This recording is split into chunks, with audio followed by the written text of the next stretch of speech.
एक वर्ड आता है हनी ट्रैप। आपके पास एक वीडियो कॉल आएगी और वो रोमांटिक टॉक करेगी और हो सकता है न्यूडिटी वगैरह इस तरह में जाए। आप कुछ भी प्राइवेटली कुछ भी कर रहे हो रूम के अंदर और रेड पड़ जाती है। देखिए मैं दोनों बता देता हूँ, ऑडियंस को ये भी जानना है कि अगर वो गर्लफ्रेंड के साथ हैं तो क्या होगा। पर इश्क मोहब्बत में ये भी देखा गया है कि मैं जान दे दूंगी, सुसाइड कर लूंगी।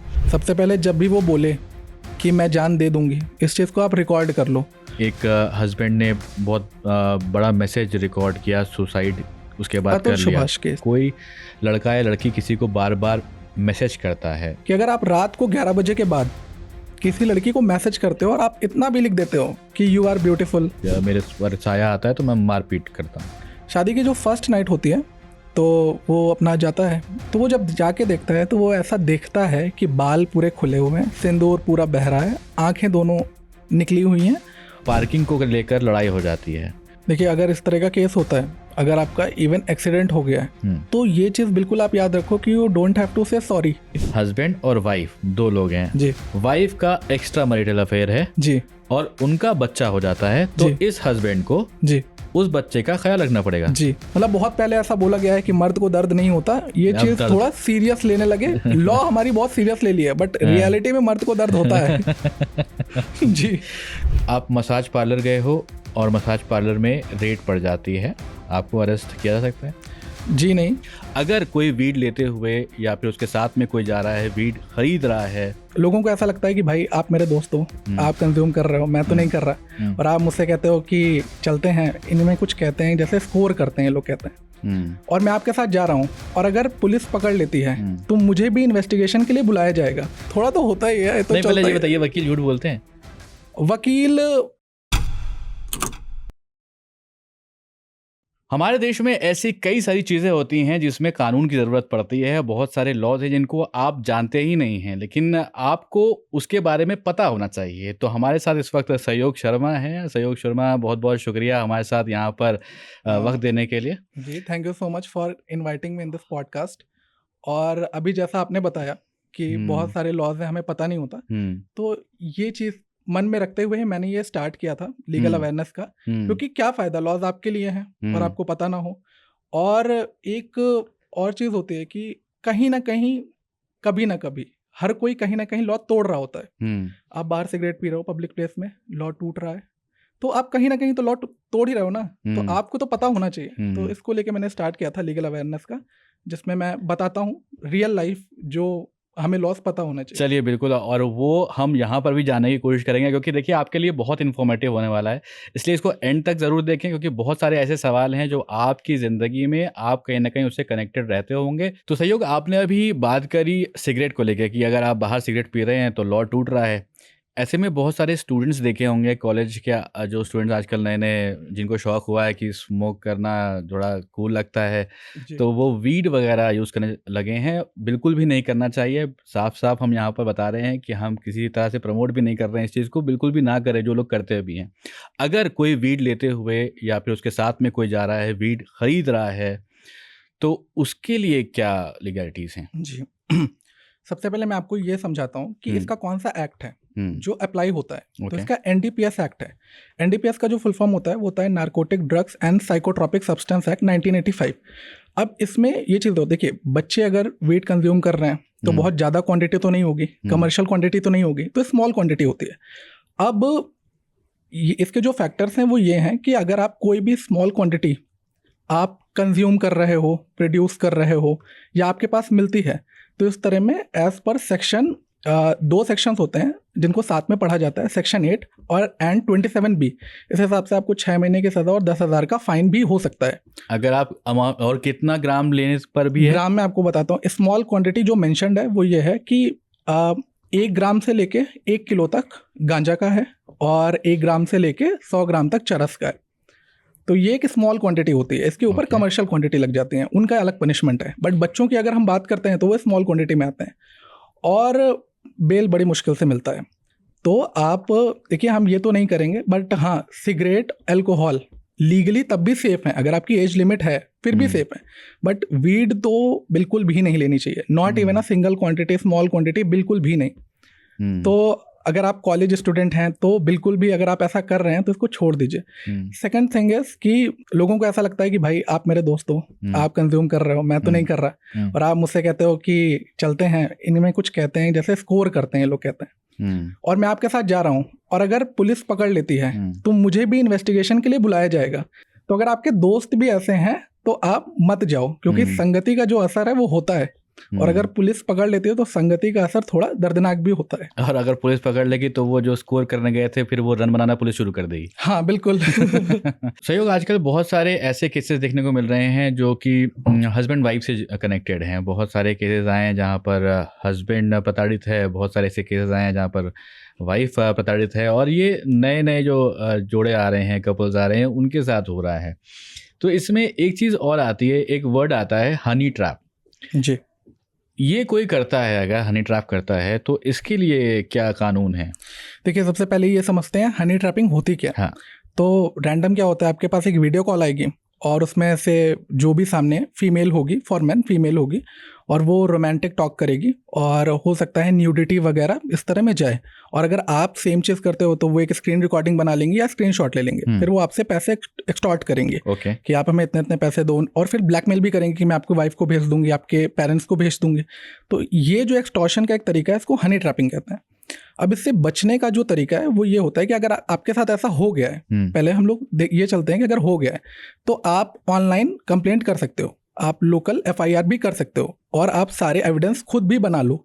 जैसे जब वो एक्सटॉर्शन के लिए मांग रही है तो आप एक स्क्रीन रिकॉर्डिंग कर सकते हो कि इस तरह मुझे फंसाया जा रहा है, तो आप ये कर सकते हो। सेकेंड थिंग कि इसमें जो सबसे ज़्यादा इंपॉर्टेंट होता है वो होता है प्रिकॉशंस। तो कभी भी अगर आपके साथ ऐसा होता है, अब लेकिन सबके साथ ऐसा होता है कि कोई लड़की अगर वीडियो कॉल करेगी तो कंट्रोल नहीं हो पाता, बट फिर भी आप अवॉइड करो। और फ़ोन में भी बहुत सारे ऐसे प्राइवेसी सेटिंग्स होती हैं जिसको आप इनेबल कर सकते हो इससे बचने के लिए। बट हाँ, ऐसे पैसे देने से कोई फ़ायदा नहीं होता, आप साइबर कंप्लेंट कर सकते हो। आपके पास बहुत सारे, अब तो इतने सारे ऑप्शंस हैं, आप साइबर कंप्लेंट का जो वेबसाइट है वहाँ उस पोर्टल में जाके आप अपनी कंप्लेंट रेज कर सकते हो, और इस तरह में आप बच सकते हो। तो ऐसे ही अभी जो आप बता रहे हैं, जिस तरीके से लोगों को फंसाने की बात होती है, तो उसमें सबसे पहली बात तो ये है कि आप अपने फ़ोन में कोई भी इस तरह की एक्टिविटीज़ ना करें, उससे आप सेफ रहें।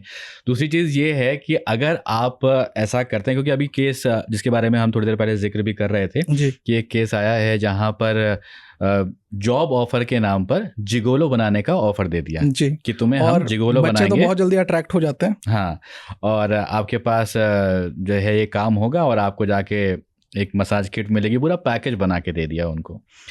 ऐसे कुछ 27,000 रुपये मांगे कि 27,000 रुपये आप जमा करिए और आपको हम क्लाइंट देना शुरू कर देंगे।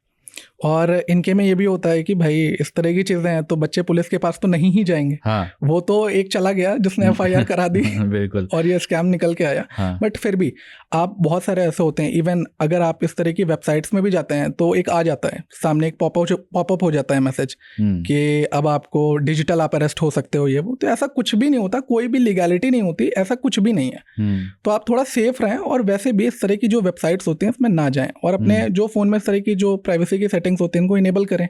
इस तरह के जो वीडियो कॉल्स होते हैं अवॉइड करें उठाना, सिंपल है, बच सकते हो आप। प्रिकॉशन सबसे ज़्यादा ज़रूरी है यहाँ पर लेना, सबसे पहली बात ये है। बिल्कुल जाहिर सी बात है। तो अब इसी पे आगे बढ़ते हैं। तो अगला सवाल मेरा ये था कि कई बार ऐसा देखा है कि किसी होटल में आप किसी के साथ हैं, कोई ऐसा जिसको आप जानते नहीं हैं, उससे आप कनेक्टेड नहीं है, कोई रिलेशन नहीं है आपका, और आप कुछ भी प्राइवेटली कुछ भी कर रहे हो रूम के अंदर और रेड पड़ जाती है, तब क्या करना है? देखिए मैं दोनों बता देता हूँ, ऑडियंस को ये भी जानना है कि अगर वो गर्लफ्रेंड के साथ हैं तो क्या होगा। सबसे पहले आर्टिकल 21 कॉन्स्टिट्यूशन का है, जो कि होता है right to life and personal liberty. तो वो तो आपको अलाउ करता है, भाई आप जा सकते हो। सुप्रीम कोर्ट भी आपको अलाउ करता है कि आप जा सकते हो, बट ये तो कंडीशन गर्लफ्रेंड के साथ हो गई। अब अगर आप किसी ऐसे फीमेल के साथ हैं जिनको आप नहीं जानते हैं, तो मैं आपको सुप्रीम कोर्ट का बताता हूँ। सुप्रीम कोर्ट ने प्रोस्टिट्यूशन को एकदम इलीगल नहीं किया है, बट जो ब्रोथल एक्टिविटीज़ होती हैं, जो ट्रैफिकिंग होती है, अगर आप इसमें इन्वॉल्व नहीं हो तो आप ठीक हो, आप सेफ हो। बट हाँ, पुलिस फिर भी आपको अरेस्ट कर सकती है इन्वेस्टिगेशन के लिए, और साथ में ये चीज़ कर सकती है कि भाई किसी तरीके का वहाँ कोई इलीगल एक्टिविटी तो नहीं चल रही थी। बट हाँ, सबसे सेफ होता है अगर कभी भी ऐसा हो तो आपका कोई भी लॉयर हो, आप उससे कंसल्ट कर लो, और आप ये चीज़ वहाँ बताओ कि किसी भी तरीके का ट्रैफिकिंग या इस तरह की जो इलीगल एक्टिविटीज से आप नहीं इन्वॉल्व हो, प्लस आपकी एज 18+ होना चाहिए और आपका जो वैलिड आईडी कार्ड है वो आप वैलिड आईडी कार्ड से ही जाओ। तो ये चीज़ है। अगर पुलिस आपको बोलती है कि नहीं आपको चलना ही पड़ेगा साथ में, तो आपके क्या राइट्स हैं, आप क्या कह सकते हैं उनसे? देखिए, आप अगर पुलिस बोली है तो आपको जाना तो पड़ेगा, बट हाँ वो आपके साथ इस चीज़ में, क्योंकि ये ना नॉन कॉग्निजेबल ऑफेंस है, वो आपको ऐसे अरेस्ट नहीं कर सकती, इन्वेस्टिगेट कर सकती है, वो आपसे पूछताछ कर सकती है। बट हाँ, सबसे अच्छा होता है कि आपके पास एक और राइट होता है, right to have a legal counsel. आप अपने वकील को बुलाओ, वो आपके बिहाफ में बात कर लेगा, और पुलिस आपको मार भी नहीं सकती, आपको ऐसे जेल में भी नहीं, थाने में भी नहीं बंद कर सकती, वो आपको सिर्फ इन्वेस्टिगेट कर सकती है इसमें। तो आपके पास ये एक राइट होता है कि आप अरेस्ट नहीं होंगे, इन्वेस्टिगेशन के लिए आपको ज्वाइन करना पड़ेगा।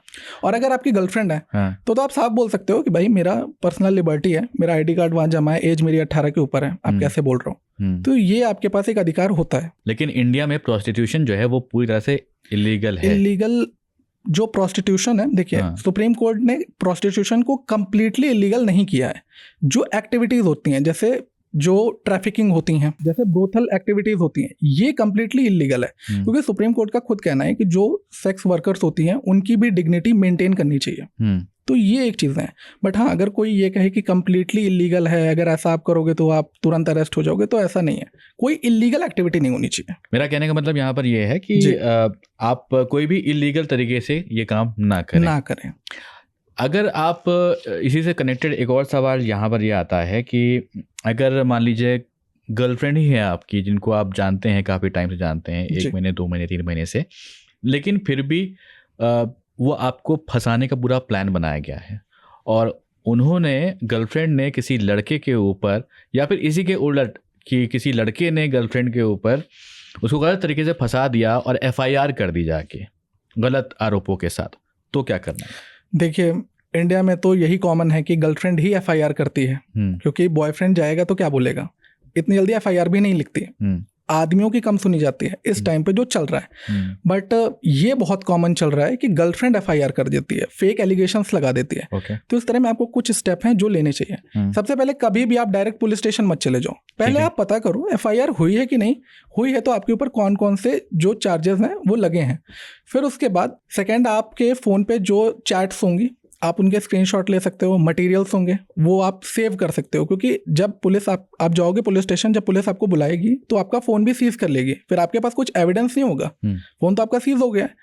और थर्ड जो सबसे इंपॉर्टेंट होता है कि अब आपके पास एविडेंस हो गए हैं, ये साबित करने के लिए कि जो फेक एलिगेशंस लगे हैं वो झूठे हैं, तो आप एक एंटीसिपेटरी बेल अप्लाई कर सकते हो, सारे डॉक्यूमेंट्स को लगा के एंटीसिपेटरी के लिए। एंटीसिपेटरी बेल वो बेल होती है जब आपको लगता है कि आप अरेस्ट होने वाले हो, तो आप पहले ही एक बेल ले लेते हो, एंटीसिपेटरी बेल। तो ऐसा बहुत ही, मतलब ये बहुत कॉमन है कि गर्लफ्रेंड्स आजकल FIR कर देती हैं और फिर बॉयफ्रेंड्स जो हैं वो फंस जाते हैं, घबरा जाते हैं। तो इस तरह के स्टेप उनको लेना चाहिए।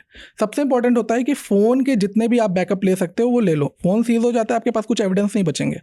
और एंटीसिपेटरी आप ट्राई करो, और सबसे पहले तो एक लॉयर आप हायर ही करो जो आपको बताए कैसे क्या करना है।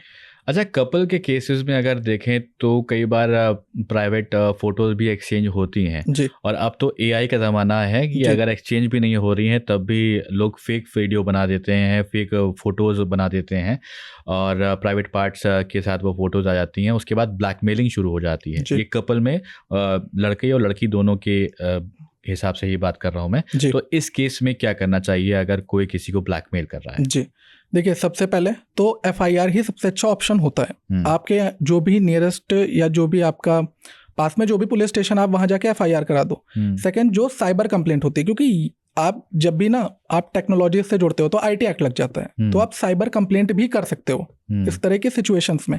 और वुमेन के लिए मैं बता दूं, अगर आप भी एक लड़की हो और आप ये पॉडकास्ट देख रहे हो, तो एक नंबर होता है 1091, आप इसको सेव कर लो। कभी भी आपके साथ ऐसा होता है तो आप इसमें कॉल करके डायरेक्ट अपनी कंप्लेंट रजिस्टर करा सकते हो। तो ये एक तरीका होता है कि अगर आपके साथ कोई भी ब्लैकमेल करता है, इसमें आप देखो, जितना आप सहोगे उतना आप फंसोगे, और अभी आप थोड़े से में ब्लैकमेल हो रहे हो, कल को ज़्यादा ये डिमांड बढ़ती चली जाती है। तो सबसे सेफ है कि आप पुलिस की हेल्प लो, साइबर जो वेबसाइट्स हैं वहाँ जाके आप ग्रीवांस की उनकी हेल्प लो, उनके पोर्टल्स इसीलिए बने हुए हैं, और 1091 आप ये बिल्कुल याद रखो। तो ये एक तरीका होता है। और अगर मान लीजिए कोई कहता है, कई बार इश्क मोहब्बत में ये भी देखा गया है कि मैं जान दे दूंगी, सुसाइड कर लूंगी, इस तरह की कोई धमकी देता है जी, तो क्या करना चाहिए? सबसे पहले जब भी वो बोले कि मैं जान दे दूंगी, इस चीज़ को आप रिकॉर्ड कर लो। और कभी देखिए आपको ये तो है कि अगर आप रिकॉर्ड करना भी तो अगर बिना परमिशन के इलीगल है, लेकिन आप नहीं, ऐसा नहीं है, ये अच्छा। एक थोड़ा सा कंफ्यूजन है लोगों को। हाँ, क्लियर कीजिएगा। हाँ, मैं अभी बताऊंगा, पहले हम इसमें आ जाते हैं। ठीक है। आप रिकॉर्ड कर सकते हो जब आपका खुद का लीगल इंटरेस्ट है ना, आपको लगता है आप फंस सकते हो, आप रिकॉर्ड बिल्कुल कर सकते हो। अच्छा। और इसमें आप रिकॉर्ड करो। और देखिए इसमें एक चीज़ और आ जाती है, आपको ये नहीं करना है, आपको कभी भी अगर आप किसी से फेक मैरिज प्रॉमिस करते हैं कि भाई मैं तुमसे शादी कर लूंगा, उसके बाद आप एक फिजिकल रिलेशन बनाते हैं, तो बीएनएस का सेक्शन 69 के तहत आपको 10 साल की सजा हो जाएगी। तो अगर आपको शादी नहीं करनी तो कभी भी ये चीज़ मेंशन मत करिए। और फिर भी अगर आप एक रिलेशनशिप में हैं, वो टॉक्सिक हो गया, ज़रूरी नहीं अगर आप रिलेशनशिप में हैं तो शादी तक ही बात जाए, अगर टॉक्सिक है तो ऑब्वियस ही बात है आगे चल के ब्रेकअप होगा। और अगर लड़की कहती है मैं जान दे दूंगी, तो ऐसे में अगर वो एक डाइंग डिक्लेरेशन होता है, अगर वो कहीं लिख के चली जाती है तो आप फंस सकते हो। तो उसके लिए जब भी वो ये चीज़ बोले तो आप उसको प्यार से समझाओ कि देखो इन सब में कुछ नहीं रखा है, पढ़ाई वढ़ाई करो, आगे चल के बहुत अच्छा करियर हो सकता है। इस चीज़ का आप स्क्रीनशॉट लो और ये एज अ एविडेंस आप अपने फ़ोन में रखो, तो ये आप एक प्रिकॉशन ले सकते हो। देखिए अगर कुछ भी ऐसा होता है तो इन्वेस्टिगेशन तो होगी, तो इन्वेस्टिगेशन में आपके पास कुछ चीज़ें होंगी जिससे आप बच सकते हो। सबसे ज़्यादा ज़रूरी ये है कि रिलेशनशिप में आप बिल्कुल क्लैरिटी के साथ काम करें। चलें। बिल्कुल। तो अभी इसी से रिलेटेड एक केस जो आया था बीच में, एक हस्बैंड ने बहुत बड़ा मैसेज रिकॉर्ड किया, सुसाइड उसके बाद कर लिया। सुभाष केस। हाँ, तो उस केस के बारे में समझना चाहेंगे थोड़ा कि वो केस में क्या हुआ फिर। उस केस में तो उस टाइम पे तो ये बहुत ही ट्रेंड में आया जब उन्होंने रिकॉर्ड किया कि देखिए इस तरह में है, बट हाँ आगे चल के उस लेवल की कार्रवाई नहीं हुई जिस लेवल की कार्रवाई पब्लिक चाह रही थी। बट अगर हम इसको उल्टा कर देते हैं, अगर कोई लड़की होती तो अब तक तो ना उसकी फैमिली के पीछे सब पड़े होते और अतुल सुभाष जी वो शायद अभी जेल में होते। तो इसमें क्या लॉज क्या कहते हैं कि इस केस में अगर कोई मान लीजिए अपना मैसेज लिख देता है, या फिर जैसे भी आपने बोला कि उन्होंने अगर हैंड रिटन नोट भी लिख दिया और वो पुलिस को मिल जाता है एज एविडेंस कि इस वजह से हुआ है, इनकी वजह से ये सुसाइड का स्टेप लेना पड़ा है, हालांकि बिल्कुल भी नहीं लेना चाहिए किसी को भी, तो उसमें आप बताएं मुझे कि इस केस में क्या होता है। ये दोनों के लिए पूछ रहा हूँ, हस्बैंड या फिर वाइफ के लिए, या फिर गर्लफ्रेंड या फिर बॉयफ्रेंड के लिए। जी देखिए, जब भी ऐसा होता है ये डाइंग डिक्लेरेशन इससे बोला जाता है और ये हमारे लॉज में वैलिड माना जाता है। इसमें आप सस्पेक्ट बन जाओगे, इन्वेस्टिगेशन ज्वाइन करोगे, बट लास्ट में इन्वेस्टिगेशन प्रॉपर कंप्लीट होगी, जो उसमें सामने आएगा। अगर इन्वेस्टिगेशन के हिसाब से आपने किया है तो आप अरेस्ट हो गए, अगर नहीं किया तो आप बच भी सकते हो। ऐसा नहीं है कि अगर डाइंग डिक्लेरेशन लिख दिया है तो फिर कोई इन्वेस्टिगेशन नहीं होगी, अब तो जी क्लियर हो गया, आप ही ने किया, ऐसा नहीं। आप सस्पेक्ट बनोगे, प्राइम सस्पेक्ट बनोगे, बचने के चांसेस होते हैं आपके। हाँ बिल्कुल चांसेस होते हैं। ऐसा तो बहुत लोग ऐसा कर सकते हैं ना कि खुद ही किसी हैंड रिटन एक्सपर्ट को बुला लें और आप सुसाइड करो, लिखवा दें कि भाई ऐसा ऐसा है। तो इन्वेस्टिगेशन होती है, उस टाइम वो देखेंगे कि आप वहाँ थे कि नहीं, कहीं ऐसा तो नहीं आप कहीं और थे। तो एक प्रॉपर इन्वेस्टिगेशन होगी, बट हाँ आप प्राइम सस्पेक्ट बन जाओगे। सही। आजकल ये देखा गया है बहुत सारे, क्योंकि जब से इंस्टाग्राम आ गया है और उसके बाद रील का ज़माना आ गया है, और आप किसी को भी स्टॉक कर सकते हैं ईजिली, किसी को भी मैसेज कर सकते हैं। वैसे तो बहुत सारे प्रिकॉशंस आप लगा सकते हो, वहाँ पर सिक्योरिटीज़ लगा सकते हो, लेकिन फिर भी अगर कोई लड़का या लड़की किसी को बार बार मैसेज करता है मना करने के बावजूद, तो क्या ये सही है या फिर गलत है? देखिए एज पर अगर हम लीगैलिटी बात करते हैं, अगर आप किसी लड़की को अगर आप बिल्कुल फॉलो कर रहे हो, कि आप मैसेज कर रहे हो, फॉलो अनफॉलो कर रहे हो, बिल्कुल पीछे ही पड़ गए हो, जैसे वो अनकंफर्टेबल फील कर रही है, तो बीएनएस का एक सेक्शन है जो स्टॉकिंग का होता है। तो इस तरह में आपको 3 साल की सज़ा भी हो सकती है और साथ में फाइन भी देना पड़ सकता है। पहली बार अगर आप ऐसा करोगे तो 3 साल है, बट अगर आप आगे चल के कंटिन्यूसली करते जा रहे हो तो ये 5 साल की भी हो सकती है। और एक बहुत ही थोड़ा सा एक जजमेंट आया था, थोड़ा कंट्रोवर्शियल जजमेंट था लड़कों के लिए, कि अगर आप रात को 11 बजे के बाद किसी लड़की को मैसेज करते हो और आप इतना भी लिख देते हो कि यू आर ब्यूटीफुल, आप बहुत ही फिट हो, तो ये भी एक तरीके का हैरेसमेंट माना जाएगा और आप ऐसा नहीं कर सकते हो। अच्छा। हाँ, तो अभी लड़के परेशान हो गए थे, मैंने इस पे एक रील बनाई थी। हाँ। तो उसमें बहुत कमेंट आए थे और सब परेशान थे कि सर ऐसा कैसे हो सकता है। हाँ। तो कोर्ट का ये कहना है कि रात में हमारे जो सेंसेस होते हैं वो बहुत ही मैच्योर नहीं होते हैं, तो इसलिए 11 बजे के बाद आप अननोन को नहीं कर सकते हो। अपने फ्रेंड को तो कर ही सकते हो, अपनी गर्लफ्रेंड को कर सकते, अननोन को नहीं कर सकते। ओके, तो 11 बजे के बाद ये ध्यान रखें कि आपको किसी को मैसेज नहीं करना है, और ये स्टॉकिंग अच्छी आदत नहीं है, बिल्कुल बता रहे हैं आप जी। जो लोग यहाँ पर सुन रहे हैं, क्योंकि इसके लिए लॉ भी आपने जो बताया जी, सेक्शन है इसके लिए हाँ, प्रॉपरली। प्रॉपर स्टॉकिंग का एक सेक्शन है 354D। चलिए ठीक है, इसके बारे में आप और डिटेल में पढ़ सकते हैं अगर पढ़ना चाहते हैं। वैसे सहयोग यहाँ पर जो भी सेक्शंस के नाम बता रहे हैं उनको आप गूगल करके देख सकते हैं, या फिर कोई भी एक ऐसी bare act, website, bare act पे जाके आप वेबसाइट बताएंगे। वेबसाइट भी एक देवगन करके है, हाँ, तो वहाँ पर सारी बेयर एक्ट सारी अपलोड होती हैं, वहाँ आप जा सकते हो। इतने सारे ऐप हैं, अब तो प्ले स्टोर में ऐप्स हैं जहाँ आपको बेयर एक्ट्स मिल जाएंगे। तो इन एक्ट्स के बारे में आप और डिटेल में समझ सकते हैं, तो आपको यहाँ पर क्लॉजेज, सेक्शन ये सब बता दे रहे हैं। आप अगर डिटेल में समझना चाहते हैं तो आप उसको जाके वहाँ पर पढ़ सकते हैं। अच्छा, सेलिब्रिटीज़ को अगर कोई मान लीजिए स्टॉक कर रहा है जी, और उनको लगातार मैसेज पे मैसेज कर रहा है, हालांकि उनकी तरफ से कोई रिवर्ट नहीं आता है, जी, तो इस केस में क्या है कि अगर कोई गाली गलौज तक पहुँच जाता है कि भाई क्यों नहीं मुझे तुम रिप्लाई कर रहे हो? देखिए इसके लिए भी आईटी एक्ट के प्रोविजंस हैं, इसे हम साइबर बुलिंग कहते हैं। और साथ में अगर कोई सेलिब्रिटी चाहे तो आपके ऊपर डिफेमेशन का भी केस कर सकता है। जैसे अगर आप सिर्फ मैसेज कर रहे हो, ये एक तरीके की बुलिंग होती है, ये भी एक तरीके का हरासमेंट होता है। बट अगर आप ऐसा कर रहे हो कि आप प्रॉपर एक डेडिकेटेड वीडियो बना रहे हो कि देखिए ये ऐसा है, आप गाली गलौज कर रहे हो, तो इसमें आप डिफेमेशन का केस कर सकते हो। तो ये डिफेमेशन भी 354 BNS में आप जा सकते हो, पढ़ सकते हो। डिफेमेशन मानहानि होता है, अगर आपकी जो एक इमेज है कोई उसे हैम्पर करता है तो आप डिफेमेशन का केस कर सकते हो और हर्जाना भी ले सकते हो। डिफेमेशन दो तरीके के होते हैं, civil defamation, criminal defamation. Civil defamation में आप हर्जाना लेते हो, क्रिमिनल डिफेमेशन में आप सामने वाले को पनिशमेंट कराते हो, मतलब जेल भी हो सकती है। अच्छा, बिल्कुल। तो आप सेलिब्रिटीज़ के अकाउंट में जाओ, वो तो पब्लिक अकाउंट ही है ना, वो तो रील्स इसीलिए बनाते हैं ताकि आप जाओ वहाँ देखो, एंटरटेन हो। बट हाँ, कुछ भी आप ऐसा मत करो, कुछ भी गंदे कमेंट मत करो, कुछ भी ऐसा ना करो जो एक तरीके का हरासमेंट हो या एक तरीके की बुलिंग हो, क्योंकि अगर आप ऐसा करते हो तो आपको 3 साल की सज़ा हो सकती है और साथ में अच्छा खासा एक कंपनसेशन भी देना पड़ सकता है। अच्छा, बहुत सारे जो इन्फ्लुएंसर्स हैं या फिर आप उनको कहें कि जो फिल्मों के बारे में या फिर सेलिब्रिटीज़ के बारे में बात करते हैं और उनको कुछ भी कह देते हैं उन लोगों को, तो इस केस में भी क्या वो डिफेमेशन आराम से फाइल कर सकते हैं? वही मैं आपको समझाने वाला था कि एक फ्रीडम ऑफ स्पीच होता है, आपके पास अधिकार है, अपने व्यूज रखने का आपके पास अधिकार है, बट किसी तरीके की हेट स्पीच ना हो, गाली गलौज ना हो, वो अगर आप करोगे तो बिल्कुल हो सकता है, आपके खिलाफ लीगल एक्शन लिए जा सकते हैं। ये एक है। तो जैसे हम लोग देखते हैं कई बार इवन पार्लियामेंट में भी बहुत सारे ऐसे शब्दों का इस्तेमाल कर लिया जो अनपार्लियामेंट्री वर्ड्स होते हैं, बिल्कुल, तो वहाँ पर भी डिफेमेशन के केसेस लोग डाल देते हैं दूसरों के ऊपर। जी, खैर, वापस आते हैं। अभी घर गृहस्थी की बात चल रही है, कपल्स की बात चल रही है, शादीशुदा लोगों की बात चल रही है। तो यहाँ पर अगर आप देखें तो किसी की अगर ज़बरदस्ती शादी कर दी जाती है, जैसे आज जब हम ये रिकॉर्ड कर रहे हैं पॉडकास्ट, तो एक केस आया कि उसमें एक हस्बैंड ने बोला कि फर्स्ट नाइट को वो चाकू लेकर चला गया फर्स्ट नाइट के दिन और बोला कि अगर तुम मुझे टच करोगे तो तुम्हें 35 टुकड़ों में काट दूंगा। ऐसी धमकी से क्या समझा जाए?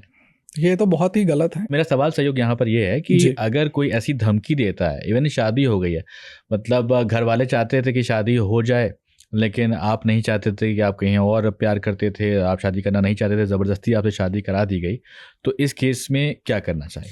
देखिए, इस केस में साथ में रह के तो कोई फ़ायदा नहीं है। हाँ। और आप ज़्यादा वेट भी मत करो, क्योंकि जान है तो जहान है। तो इसमें भी एक सेक्शन होता है, एक प्रोविजन है 351 ऑफ BNS, जो कि क्रिमिनल इंटिमिडेशन का होता है।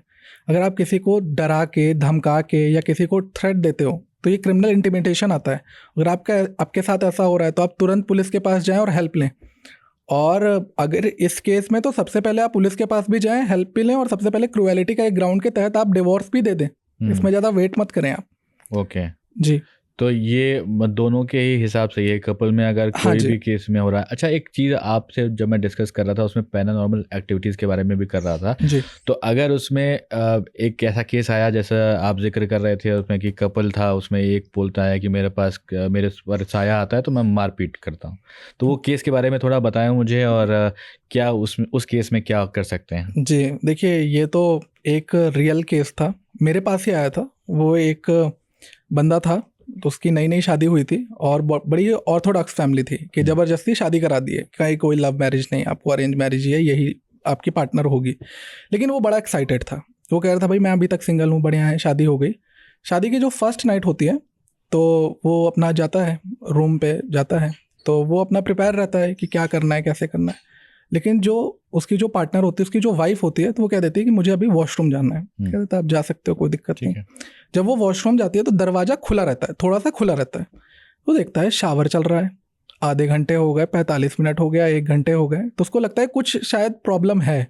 तो वो जब जाके देखता है तो वो ऐसा देखता है कि बाल पूरे खुले हुए हैं, सिंदूर पूरा बह रहा है, आंखें दोनों निकली हुई हैं और जीभ भी निकली हुई है। तो बड़ा घबरा जाता है। फिर वो जाता है अपने पापा के पास। तो मैंने पहले ही बताया ऑर्थोडॉक्स फैमिली थी, तो उसके पापा थोड़ा मार भी देते हैं कि तुमको कुछ नहीं आता, पता नहीं तुम क्या कर रहे हो।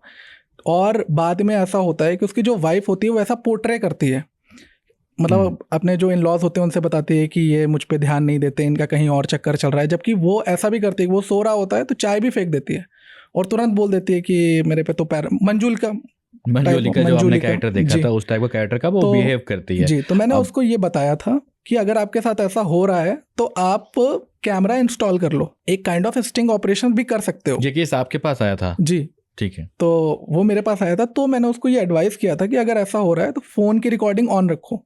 जो आपके पास जो पेन आते हैं जिसमें कैमरा इंस्टॉल्ड होता है, आप इसको यूज़ करो, क्योंकि आपके लीगल इंटरेस्ट के लिए आप यूज़ कर रहे हो। तो अगर ऐसा हो रहा है तो ट्राई टू मेक एविडेंस, जो कि आगे चल के अगर कोर्ट में ऐसा जाता है तो ये चीज़ प्रूव कर पाओ आप। और आपको बहुत इजीली डिवोर्स मिल जाएगा। ओके जी। तो मतलब ये है कि अगर आप अपने आप को सुरक्षित रखना चाहते हैं तो आपको प्रूफ इकट्ठा करने पड़ेंगे। जी, ओके, ठीक है। चलिए, बहुत सारे सवाल हमने कपल से रिलेटेड पूछ लिए हैं, हस्बैंड वाइफ से रिलेटेड पूछ लिए हैं। अब आते हैं आपके लीगल राइट्स के ऊपर कि आपके लीगल राइट्स क्या हैं, उसके बारे में आपको जानना चाहिए जी। अच्छा, मान लीजिए आप सड़क पर हैं और पार्किंग को लेकर लड़ाई हो जाती है, तो इस केस में क्या करना चाहिए? देखिए, अगर इस तरह का केस होता है, अगर आपका इवन एक्सीडेंट हो गया है, तो ये चीज़ बिल्कुल आप याद रखो कि यू डोंट हैव टू से सॉरी। अच्छा, अगर आप सॉरी बोलते हो तो इसका मतलब, अब क्या होता है, अच्छे घर के लोगों की आदत होती है कि अगर मेरे से चाय भी गिर गई तो मैं सॉरी बोल दूंगा। एक्सीडेंट हो गया, सामने देख रहे हैं कोई सीनियर सिटीजन है तो सॉरी बोल देते हैं। सॉरी नहीं बोलना चाहिए। सॉरी का ये मतलब होता है कि आप अपनी गलती एक्सेप्ट कर रहे हो। अच्छा। और अगर वहाँ जो इन्वेस्टिगेटिंग ऑफिसर आएगा या जो भी पुलिस ऑफिसर आएगा, वो अपने जो रिपोर्ट होगी उसमें मेंशन करेगा कि जी ये तो सॉरी बोल रहा था, तो ये चीज़ समझ में आएगी ना कि अगर आप गलती नहीं की, आप सॉरी क्यों बोले। तो आपको सॉरी वर्ड नहीं यूज करना है। तो मुंह कर जाना है, भले ही आपकी गलती हो।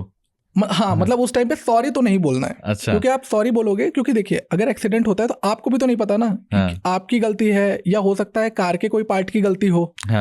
आप श्योर भी नहीं होते उस टाइम पे। सॉरी आपको नहीं बोलना होता है। कोई भी लॉयर ये एडवाइस नहीं करता कि आपको सॉरी बोलना है। अच्छा। सेकंड, अगर कोई भी अब पार्किंग को लेकर लड़ाई हो गई है, अब आप क्या कर सकते हो, तो सबसे अच्छा है आप अपना फ़ोन निकालो, आप उसमें रिकॉर्ड करो कि देखिए ऐसे ऐसी चीज़ें हैं। और ये भी क्रिमिनल इंटिमिडेशन में ही आता है, वो भी तो धमकी देगा, गाली ही देगा। और फिर आप पुलिस के पास जाओ, और अगर आपको मार दिया गया है तो आप अपना मेडिकल भी कराओ। मेडिकल में भी जो चोटें लगी हैं, जो ये सारी चीज़ें, फिर आप पुलिस के पास जाओ, प्रॉपर FIR कराओ, उससे सारे जो एक कंपनसेशन है वो डिमांड करो। तो ये चीज़ है। एक सवाल और रह गया था जो हम आपसे पूछना चाह रहे थे कि एलिमनी को लेकर कई बार बहुत कंफ्यूजन रहती है कि कई बार डाइवोर्स के बाद एलिमनी को लेकर जो आते हैं सवाल कि क्या इसमें प्रोसीजर क्या होता है, लीगल राइट्स क्या होते हैं, उसको हम समझना चाहते हैं। जी, देखिए क्या होता है, एक एक्ट है एक्चुअली, एलिमनी और मेंटेनेंस दो चीज़ें होती हैं। मेंटेनेंस होता है कि आपके महीने में जो आपको सरवाइव करने के लिए एक हस्बैंड को देना होता है, तो मेंटेनेंस कहते हैं। और शादी के बाद जो हम एक बार में दे देते हैं अपने प्रॉपर्टी का या सम ऑफ मनी, उसे हम एलिमनी कहते हैं। ठीक है। तो एलिमनी का एक बहुत ही जनरल रूल है, वो मैं आपको बता दे रहा हूँ। लोगों को ये डाउट होता है ना भाई कितना एलिमनी देना है। तो अगर आप शादीशुदा हो, शादीशुदा तो हो गई, अगर आपका बच्चा हो गया है तो आपको 50% देना है, वाइफ और बच्चे को। इसमें क्या क्या चीजें आती हैं? प्रॉपर्टी आती है आपकी, और आपका जो टोटल अमाउंट आपके पास है वो बताए। देखिए, आती तो दोनों चीजें हैं, प्रॉपर्टी भी और अमाउंट भी, बट ये चीज कोर्ट में सेटल होता है। अच्छा। कि कितना देना है। मीडिएशन होते हैं, आउट ऑफ कोर्ट सेटलमेंट हो जाती है कि ठीक है आप इतना इतना पैसा दे दो। अब मेंटेनेंस जो होता है वो मिलता है, वो भी इससे भी मिलता है और DV से भी मिलता है। DV होता है डोमेस्टिक वायलेंस एक्ट, जिसमें आप सेक्शन 12 के तहत आप फाइल करते हो एप्लीकेशन, जिसमें अगर आपके हस्बैंड आपको फाइनेंशियली हेल्प नहीं कर रहे हैं या आपको पैसे ही नहीं दे रहे हैं, तो आप कहाँ से पैसे लाओगे? तो आप DV के थ्रू भी मेंटेनेंस क्लेम कर सकते हो अपने हस्बैंड से। अच्छा जी, ठीक है। तो इसमें अभी जो हम लोग डिस्कस कर रहे थे कि अगर बच्चे हो जाते हैं तब आपको 50%, अगर बच्चे नहीं है फिर 33%, 33%, 1/3 जितनी भी आपकी सैलरी होगी उसका 1/3 आपको देना होता है। ओके। तो इसमें भी कोर्ट डिसाइड करेगा कि कितना कोर्ट देना डिसाइड है। करेगा। ठीक है। और जो अभी हम लोग बात कर रहे थे रोनाल्डो की, जो उनके बहुत सारे बच्चे हैं, उन्होंने शादी वादी करी नहीं है, जी, तो इस केस में क्या है? बहुत लोग का ये सवाल होता है कि भाई इंडिया में आप रह रहे हो तो क्या फ़ायदा शादी करने का आजकल। बट मैं आपको बता दूं, सुप्रीम कोर्ट का खुद ये अब तो लिव इन रिलेशनशिप भी रिकॉग्नाइज करने लगे हैं। सेकंड में आपको बता दूं, बड़ा ही इंटरेस्टिंग है कि अगर आपका बच्चा होता है, आपकी शादी नहीं हुई है, तो उसको अब लीगल रिकॉग्निशन मिल रहा है। इवन वो वारिस भी होगा, आपकी जो प्रॉपर्टी होगा उसको अधिकार भी होगा उस पर। अच्छा। और एक बहुत ही ज़्यादा इंटरेस्टिंग है और बहुत ही कॉन्ट्रोवर्शियल है कि आपकी शादी हो गई है, ठीक है, और आपकी जो वाइफ है उसका एक एक्स्ट्रा मैरिटल अफेयर है, उससे बच्चा हो जाता है, तो भी आपको उस बच्चे का पूरा ख्याल रखना पड़ेगा, पूरा मेंटेनेंस देना पड़ेगा। मतलब हस्बैंड और वाइफ दो लोग हैं, मैं सही समझ पा रहा हूँ? आप मुझे बताइएगा। जी, हस्बैंड और वाइफ दो लोग हैं जी, वाइफ का एक्स्ट्रा मैरिटल अफेयर है जी, और उनका बच्चा हो जाता है, तो इस हस्बैंड को जी उस बच्चे का ख्याल रखना पड़ेगा। जी। एक मैं बड़ी इंटरेस्टिंग आपको शेयर करता हूँ, एक इंसिडेंट शेयर करता हूँ। अभी मैंने पढ़ा था एक जगह, तो वहाँ पास शादी हो जाती है, 4 महीने में डिलीवरी हो जाती है वाइफ की। तो वो हस्बैंड तो समझ जाता है, ऑब्वियस ही बात है, 9 महीने लगते हैं, तो 4 महीने में हो गया। तो बताती है कि मेरा एक रिलेशनशिप था, ये उससे है। तो कोर्ट का ऐसा कहना है कि बच्चा तो उसका नहीं है, बट फिर भी उसको एज अ फादर उसको ख्याल भी रखना पड़ेगा, मेंटेनेंस भी देना पड़ेगा और एक बच्चे का भी दर्जा देना पड़ेगा। मतलब बहुत पहले ऐसा बोला गया है कि मर्द को दर्द नहीं होता, ये चीज थोड़ा सीरियस लेने लगे। लॉ हमारी बहुत सीरियस ले लिया है, बट रियलिटी में मर्द को दर्द होता है। जी, तो मतलब काफी दर्दनाक बातें कर दी यहाँ पे हम लोगों ने। खैर चलिए वापस आते हैं अपने पुलिस और वारंट इन सब पर आते हैं। अच्छा, हमने ये बात तो कर ली कि एक्सीडेंट होता है तो उसमें आपको सॉरी तो नहीं बोलना है, लेकिन अगर पुलिस आपको अरेस्ट करती है बिना वारंट के और बोलती है कि आपको स्टेशन चलना पड़ेगा, तो उस केस में क्या करना है? मैं ये समझाता हूँ, ये बड़ा ही कंफ्यूजन होता है लोगों को। मैं आपको समझाता हूँ। देखिए, ऑफेंस 2 तरीके के होते हैं, एक कॉग्निजेबल ऑफेंस होगा, एक नॉन कॉग्निजेबल ऑफेंस होगा। ये बिल्कुल क्लियर होता है। कॉग्निजेबल वो ऑफेंस होता है जिनका ग्रीवियस नेचर होता है, जैसे मर्डर हो गया, रेप हो गया, इस तरह के जो ग्रीवियस ऑफेंस होते हैं इसको हम लोग कॉग्निजेबल ऑफेंस कहते हैं। इसमें पुलिस को वारंट की जरूरत नहीं होती है, उनको वारंट नहीं चाहिए इस चीज के लिए। तो अगर आपके पास कॉग्निजेबल ऑफेंस है तो पुलिस आपको बिना वारंट के अरेस्ट करे, वो पूछेगी भी नहीं आपसे, और ना आपके पास टाइम होगा बताने के लिए वारंट का है, वो तुरंत अरेस्ट कर लेगी। अब आता है, सॉरी मैं आपको रोक रहा हूँ बीच में, लेकिन मर्डर किसने किया है ये नहीं पता है पुलिस को, तो वहां पर किसी को भी गिरफ्तार कर सकते हैं, जो भी सस्पेक्ट होगा। अच्छा, पुलिस के हिसाब से जो सस्पेक्ट होगा, वो उसको अरेस्ट कर लेगी। ठीक है।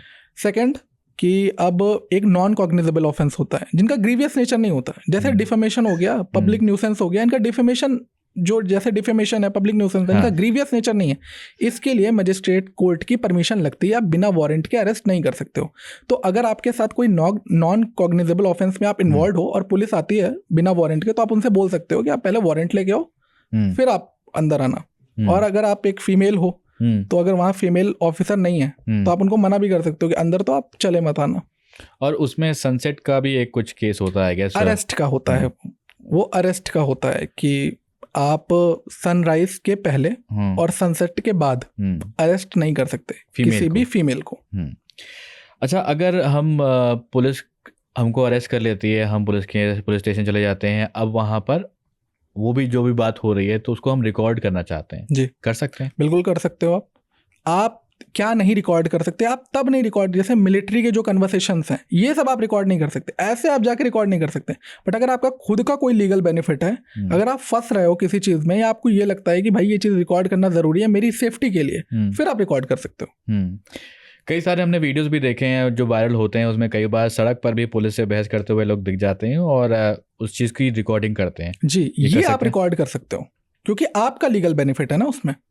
जी ठीक है। और अब एक सवाल आता है कि अगर आप मसाज पार्लर गए हो और मसाज पार्लर में रेट पड़ जाती है जी, और आप वहाँ पर मसाज करवा रहे हो, सुकून से लेटे हुए हो जी, आपको अरेस्ट किया जा सकता है? जी नहीं, मसाज जो पार्लर होता है वो रिकॉग्निशन दे दिया गया है उसे, ये कोई भी इलीगल नहीं है। ब्रॉथल्स इलीगल है, मसाज पार्लर इलीगल नहीं है। कोर्ट का ऐसा मानना है कि जो मसाजिंग पार्लर होता है तो हमारे ट्रेडिशन से चला आ रहा है ये, ट्रेडिशन में और ऐसा माना जाता है कि आप डिटॉक्सिफिकेशन का ये एक तरीका है और कुछ नहीं है। तो जब तक वहाँ किसी तरीके की लीगल एक्टिविटी नहीं हो रही है, अगर लीगल एक्टिविटीज को थोड़ा सा डिफाइन करें, किसी भी तरीके का प्रोस्टिट्यूशन, किसी भी तरीके का सेक्स रैकेट, अगर ऐसा नहीं है, वो सिर्फ एक जेन्युइन मसाज पार्लर है, तो पुलिस ना वहाँ जा सकती है, और अगर गई भी है तो वो आपको अरेस्ट तो बिल्कुल भी नहीं कर सकती है, क्योंकि कोर्ट तक ने उसको एक लीगल रिकॉग्निशन दे दिया गया है। मान लीजिए कि आप जिस रूम में हैं वहाँ पे सिर्फ मसाज हो रहा है, लेकिन बगल वाले कमरे में चल रहा है जी, तो आपको अरेस्ट किया जाएगा? इन्वेस्टिगेट करा जा सकता है ये चीज़ पता करने के लिए कि भाई अब पुलिस भी ऐसा तो नहीं है कि उन्हें वो मेडिटेट करके पता कर रहे हैं, उन्हें भी तो इन्वेस्टिगेशन करनी है ना। तो आपको बुला सकते हैं, इन्वेस्टिगेशन ज्वाइन करा सकते हैं, अरेस्ट नहीं कर सकते। अच्छा, किसी के घर में पार्टी हो रही है और वहाँ पर बहुत सारी अल्कोहल आई हुई है और वीड भी है वहाँ पर और बहुत तेज़ म्यूज़िक बज रहा है। कई बार आपने देखा होगा कि अपार्टमेंट्स में ये चीज़ें देखने को मिलती हैं, बगल वाले घर को परेशानी होती है तो वो फ़ोन कर देती है कि आंटी पुलिस बुला लेगी जी। तो उस केस में क्या करना है? आप मुझे तीनों चीज़ें के बारे में बताइएगा। पहला जो अल्कोहल है, वीड है और जो साउंड है, बहुत तेज़ साउंड बज रहा है, उसके बारे में। देखिए, सबसे पहले तो हम अल्कोहल की बात करते हैं। अल्कोहल लीगल है इंडिया में, आपको तो मिल भी जाती है, अल्कोहल इतनी ईजिली मिल रही है। अगर आप एज लिमिट के ऊपर हैं, आप अल्कोहल पी रहे हैं, कोई दिक्कत नहीं, आप किसी तरह का न्यूसेंस नहीं कर सकते अल्कोहल पीने के बाद, तो उसमें तो कोई प्रॉब्लम नहीं है। प्रॉब्लम आती है वीड में।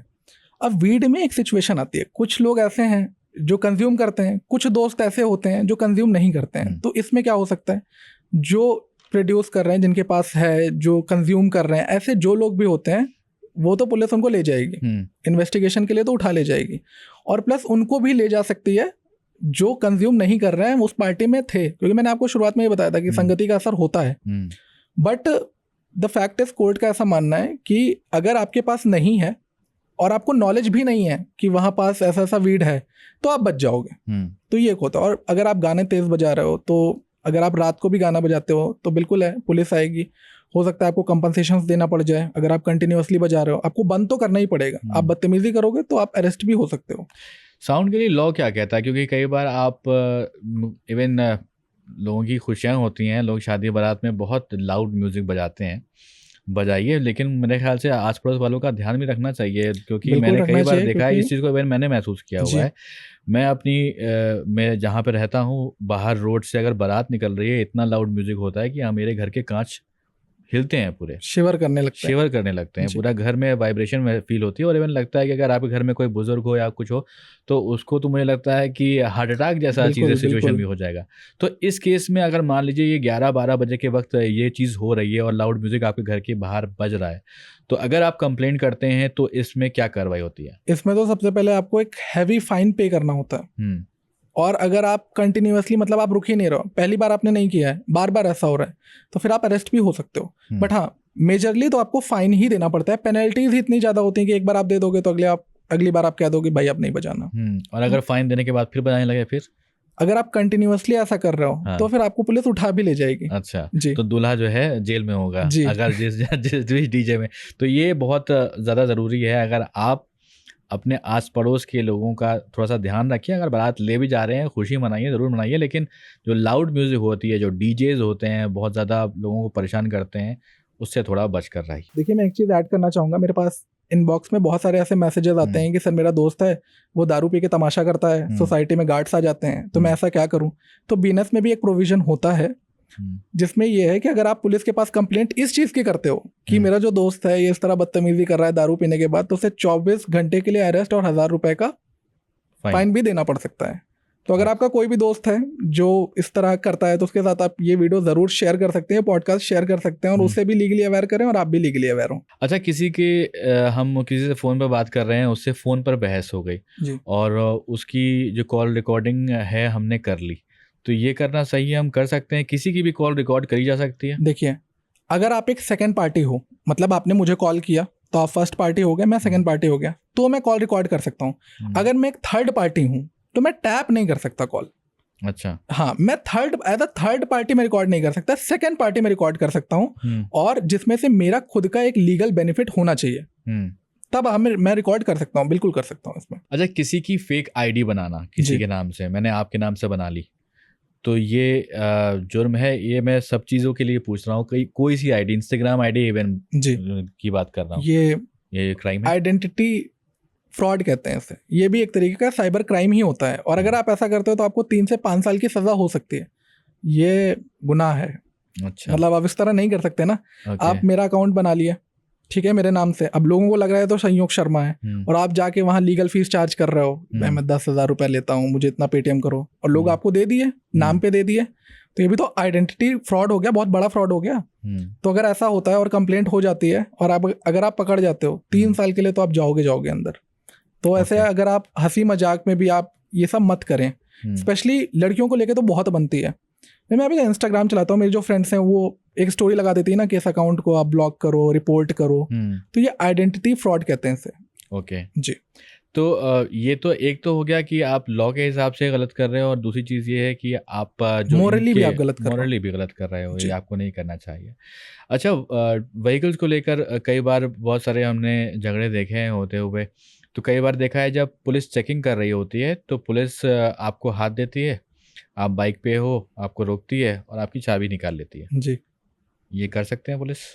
देखिए मैं आपको बता दूं, पहले बहुत सारा मुझसे इवन बहुत लोग मिलते हैं, वो कहते हैं वकील साहब आप लोग इस तरह की रील्स बना देते हो, वीडियोस बना देते हो, और हम पुलिस वाले को वहाँ बताते हैं कि जी आप चाबी कैसे निकाल रहे हो, ऐसा तो कुछ है ही नहीं, और बाद में हम ही फंस जाते हैं। ठीक है। देखिए मोटर व्हीकल एक्ट गवर्न करता है इस चीज़ को, तो मोटर व्हीकल एक्ट में कहीं भी ऐसा लिखा नहीं है कि पुलिस के पास कोई पावर है चाबी निकालने की, बट हाँ वो निकाल सकते हैं।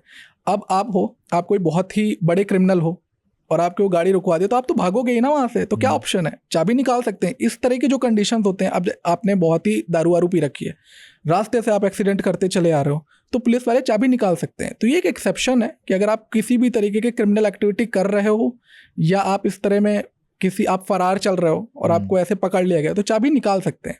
तो ऐसा नहीं है कि पुलिस वाले छू ही नहीं सकते चाबी को, बट उनको ये चीज़ होती है कि वो एक कंडीशन होता है, नेसेसिटी क्या है, ये चीज़ मैटर करती है। ओके मतलब अगर एक आम आदमी जा रहा है, आम आदमी अगर जा रहा है अपने ऑफिस जा रहा है, सुबह टाइम पे नहीं पहुंच पा रहा है, उसकी चाबी निकाली तो अगर आपने गाड़ी रोक दी है तो वो नहीं निकाल सकते हैं। अच्छा। अब अगर आप भगाए जा रहे हो, रुक ही नहीं रहे हो, और बाद में जैसे होता नहीं है, पुलिस वाले हाथ दिए, हम हाथी में ऐसे निकाल ले जाते हैं। कई बार ऐसे वीडियोस भी देखे हैं, बोनट के ऊपर ट्रैफिक पुलिस लटका हुआ है, वो चला जा रहा है, इस तरह में आप निकाल सकते हो, बिल्कुल निकाल सकते हो चाबी। बट हाँ, अगर आपने प्रॉपर, पुलिस ने हाथ दिया, आप रोके हो और वो चाबी निकाल रहे हैं, तो आप मना कर सकते हो कि देखिए आपने बोला रुकने को, मैं रुक रहा हूँ, चाबी मत निकालो। कई बार ऐसे वीडियोस भी आए हैं कि गाड़ी टो होने आते हैं, लोग टो करने के लिए आते हैं ऑफिशियल्स, उसके बाद उसमें गाड़ी में बंदा बैठा होता है जी, तब भी टो कर ले जाते हैं उसको। तो एक तो अगर ओनर गाड़ी का है नहीं वहां पर, तब टो कर ही जा सकती है गाड़ी, लीगल है, बिल्कुल लीगल है। और अगर गाड़ी में बैठा है तो देखिए बैठा है तो आप उनको बोलो ना कि ये तो नो पार्किंग में आप है, गाड़ी हटा दो। तो इस तरह में अगर वो बैठा है तो आप गाड़ी वहां हटवा सकते हो। बट अगर वो नहीं है तो जरूरी नहीं है इस तरह में नोटिफाई करना या पूछना, भाई वो अंदर शॉपिंग कर रहा है, कब तक आप वेट करोगे, तो वो तो टो कर ले जाएंगे ना, क्योंकि इस तरह में जाम लग रहा है, आप नो पार्किंग में गाड़ी खड़ी कर रहे हो। तो लोगों को ये कंफ्यूजन होता है कि भाई हमसे बिना पूछे कैसे हमारी गाड़ी टो कर लिए, तो बिल्कुल कर सकते हैं, लीगली भी वो कर सकते हैं, मतलब ये उनके पास पावर है। ओके अच्छा, ई चालान आजकल बहुत ही आराम से आ जाते हैं, और गलत ई चालान अगर आ गया आपकी गाड़ी का और आपको मालूम है कि आपने वो रूल नहीं तोड़ा है जी, तो उस केस में क्या करना चाहिए? देखिए अगर आपके साथ ऐसा हो गया है, सबसे पहले आप डॉक्यूमेंटेशन करें कि भाई मैं ऐसा था, मेरे साथ कितने का चालान हुआ है, पहले आप जाके चेक करें, डॉक्यूमेंटेशन करें। सेकेंड है कि जो ट्रैफिक पुलिस होती है, इनकी खुद की भी एक वेबसाइट होती है, वहाँ पास आप जाएं, वहाँ पास एक ग्रीवांस करके आता है, वहाँ पास जाके आप कंप्लेंट रेस करें। और अगर आपको ऐसा लगता है कि फिर भी कुछ नहीं हो रहा है, तो आप एक एप्लीकेशन लिखें डीसीपी को, जो कि ट्रैफिक पुलिस के होते हैं, उनके पास आप एक एप्लीकेशन दें। और फिर भी आपको लगता है कोई एक्शन नहीं लिया जा रहा है, तो आप कंटेस्ट भी कर सकते हो कोर्ट पे, लोक अदालत ये सब होती हैं, तो आप अपना चालान कंटेस्ट कर सकते हो, जिसमें आप कोर्ट में बता सकते हो कि जी मेरा गलत चालान आया है। अच्छा, अब थोड़ा सा हम बात करते हैं रिलीजन को लेकर के। रिलीजन पे आजकल बहुत ज़्यादा बात होने लगी है, और कई बार ऐसे केसेस भी हमारे सामने आए हैं कि यहाँ पर रेस्टोरेंट्स में कपड़ों के हिसाब से लोगों को पहचाना जाता है, बोलते हैं कि आपको नहीं आने देंगे जी। ऐसे केसेस मिले, तो क्या कोई कपड़ों के हिसाब से किसी रेस्टोरेंट होटल में किसी को रोक सकता है? बिल्कुल भी नहीं रोक सकता, ऐसा कोई भी लॉ नहीं है, ऐसा कोई भी प्रोविजन नहीं है जो ये चीज़ बताते हों। और इवन मैं ये चीज़ ऐड ऑन करना चाहता हूँ, अगर आपको वॉशरूम जाना है और आपको पानी पीना है, तो आप 5 स्टार होटल में भी जा सकते हो, वो भी आपको मना नहीं कर सकते हैं। ओके जी, कपड़े तो बहुत दूर की बात हो गई, अब तो वॉशरूम जा सकते हो, आप तो सिंपल पानी पीने भी जा सकते हो। तो ऐसा कोई भी लॉ नहीं है जो उनको इतनी पावर देता हो या ऐसे अथॉरिटी देता हो कि आप सेट करो एक कि भाई ऐसे कपड़े होंगे या शूज में होंगे तो ही आप आओगे, ऐसे तो आप नहीं आ सकते। तो ऐसा कुछ नहीं है, वॉशरूम भी आप जा सकते हो, पानी पीने भी जा सकते हो, अंदर भी जा सकते हो। ओके जी। अच्छा, अगर कोई आजकल देखा गया है कि लैंडलॉर्ड काफ़ी ज़्यादा बात करते हैं कि आपका रिलीजन क्या है, उसके हिसाब से आपको घर देंगे। जी। तो इस केस में अगर कोई घर देने से मना करता है जी। और उसने लगाया हुआ है कि ऑन रेंट, बाहर तो लिखा हुआ है, जी। नंबर लिखा हुआ है, लेकिन किसी स्पेसिफिक रिलीजन को ही देंगे, बाकी को नहीं देंगे, ऐसा कर सकते हैं? अब देखिए, वो घर का मालिक है, वो कर सकता है, बट हाँ, रिलीजन डिस्क्रिमिनेशन करना गलत है। ये चीज़ करना गलत है कि जी आप तो हिंदू, आप तो मुस्लिम, आप तो क्रिश्चियन हो, आप नहीं आ सकते, ये करना गलत है। ऐसे देखो, वो जिसको चाहे वो दे सकता है क्योंकि उसका घर है, बट हाँ, इस तरह का डिस्क्रिमिनेशन करना, ये चीज़ गलत है, बिल्कुल गलत है, मोरली गलत है। कई बार जो सरदार लोग पग बांधते हैं या फिर मुस्लिम में हिजाब पहनते हैं, जी। तो कई बार ऐसा देखा गया है कि ऐसे केसेस आए जिसमें फोर्सफुली इसको उतारने की बात कही गई है। जी। इवन स्कूल्स में जो लड़कियां हिजाब पहन के जाती हैं, उनसे बोला गया कि तुमको एग्ज़ाम नहीं देने देंगे जी। जब तक आप हिजाब नहीं उतारोगे। जी। तो ऐसा कर सकते हैं? अब देखिए, स्कूल की अगर हम बात करते हैं, स्कूल में एक यूनिफॉर्म चलती है, तो मेरे हिसाब से, मेरा पर्सनल ये है कि अगर यूनिफॉर्म चल रही है तो आप यूनिफॉर्म में जाओ। बट अगर हम लोग स्कूल को हटा देते हैं, तो अगर आप हिजाब पहनते हो या अगर आप इस तरह का टर्बन पहनते हो, तो एक आर्टिकल है 21 जो होता है पर्सनल लिबर्टी का, जैसे भी आपको रहना है, जिस ढंग में आपको रहना है आप रह सकते हो, कोई भी आपको फोर्सफुली नहीं हटा सकता है ये सारी चीज़ें, क्योंकि आपकी पर्सनल विल है उस तरह में रहने के लिए। तो ये आपकी लिबर्टी होती है जो कि आपको कॉन्स्टिट्यूशन से मिलता है। अगर ऐसा होता है तो बिल्कुल आप पहन सकते हो, कोई भी आपको मना नहीं कर सकता, कोई भी आपको रोक टोक नहीं कर सकता इसमें।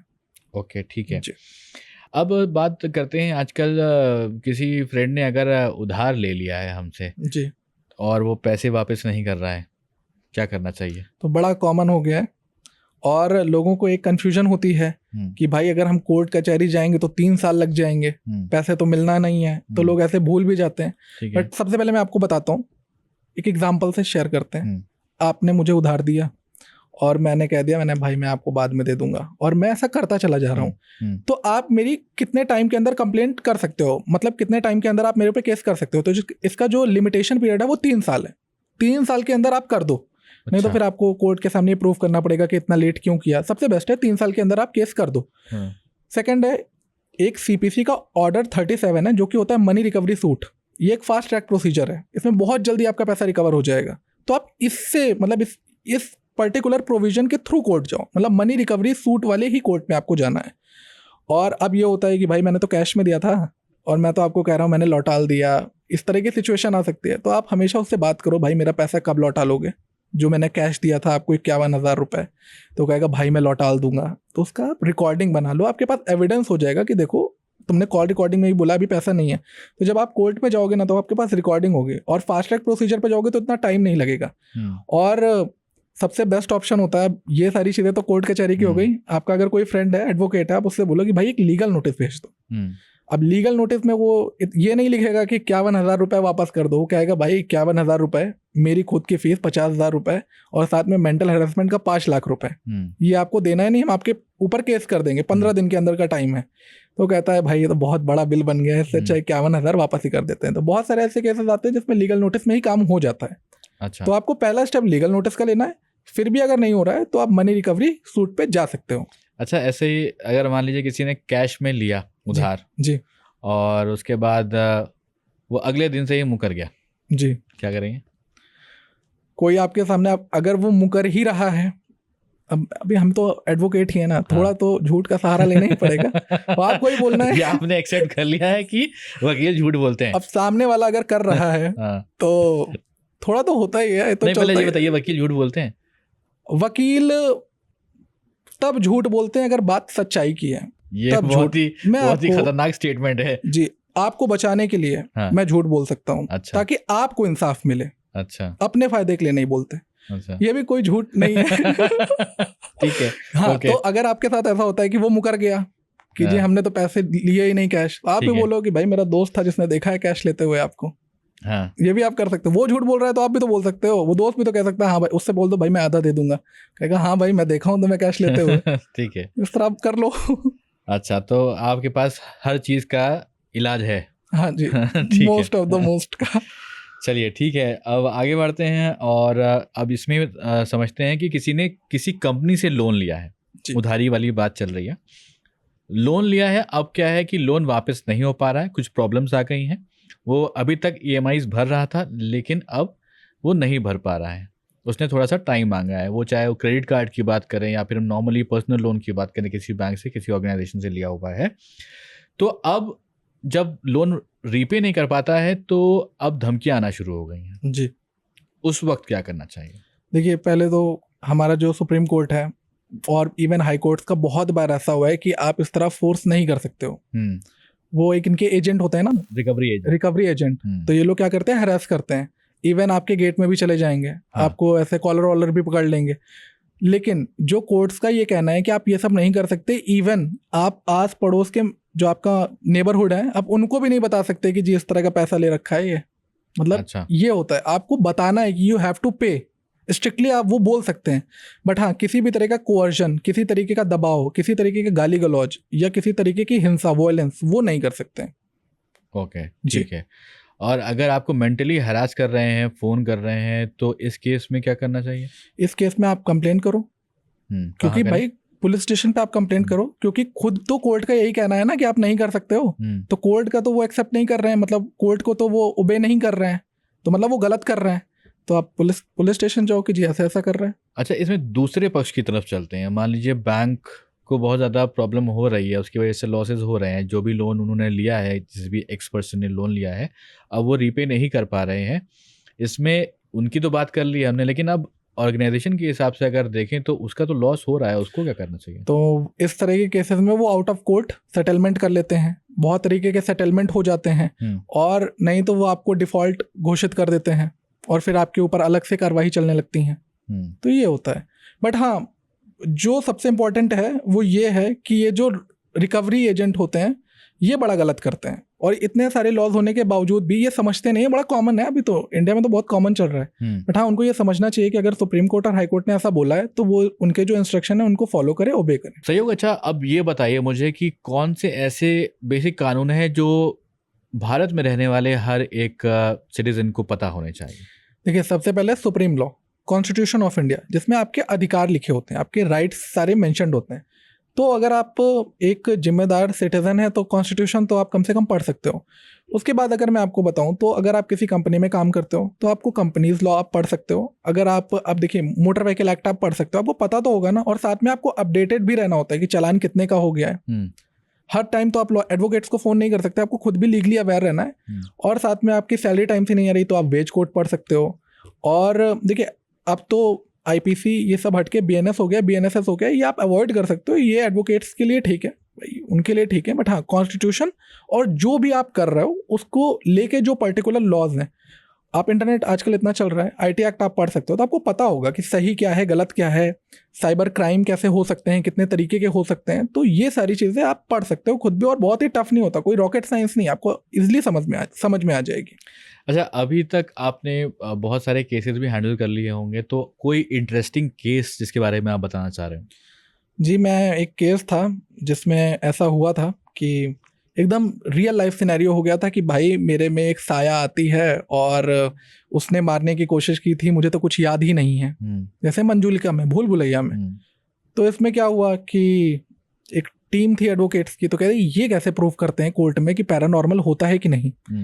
तब भी हुआ कि ठीक है, कंसीडर कर देते हैं, कुछ तो वो समझेंगे। तो पहले तो ये होता है कि भाई कोर्ट पैरानॉर्मल एक्टिविटीज़ में मानती है कि नहीं मानती है। तो इसका जो आंसर मिला वो ये है कि कोर्ट बिल्कुल भी नहीं मानती है पैरानॉर्मल एक्टिविटीज़ को। कोर्ट का ये कहना था कि जिस दिन आप जो भी भूत है उसको आप बुला के यहाँ गवाही दे दोगे, या तो एफिडेविट में साइन करा दो, हम मानने के लिए तैयार हैं। बट अगर ऐसा नहीं है तो आप ये चीज़ यूज़ भी मत करो। ये किसी कोर्ट का ऐसा मानना होता है कि अगर ये नहीं होगा तो हो सकता है कोई मेंटल कंडीशन हो, भूत प्रेत या इस तरह के जिन पिशाच, ये सब नहीं मानती है कोर्ट। ओके। तो उसमें यही था कि तो वो भूत साइन करने आया? मूवी नहीं चल रही थी। रियल लाइफ में कहाँ होता है ये सारी चीजें। चलिए ठीक है।